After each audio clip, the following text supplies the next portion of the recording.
Allomalar birgina jumla bilan asrlar osha yo'l ko'rsatib ketgan. Imom Buxoriy shunday degan: ilm o'rganing, chunki ilm qalbni tiriltiradi. Hazrati Ali aytgan: ilm boylikdan afzal, chunki ilm seni asraydi, boylikni esa sen asraysan.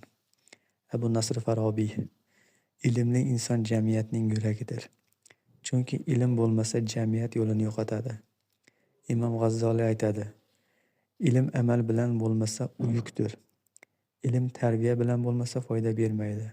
Alisher Navoiy: ilm bilan ziynatlanmagan yosh chiroqsiz uy kabidir. Allomalar ilmni faqat bilish uchun emas, inson bo'lish uchun o'rganishga buyurgan. Ilm yo'qolmaydigan boylikdir. Boylik qo'ldan ketishi mumkin.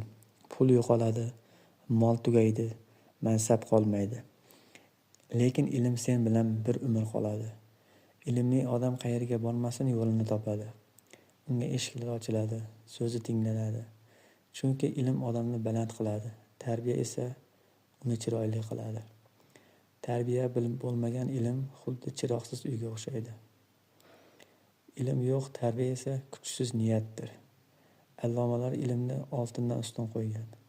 Chunki oltin boy qiladi, ilm esa inson qiladi.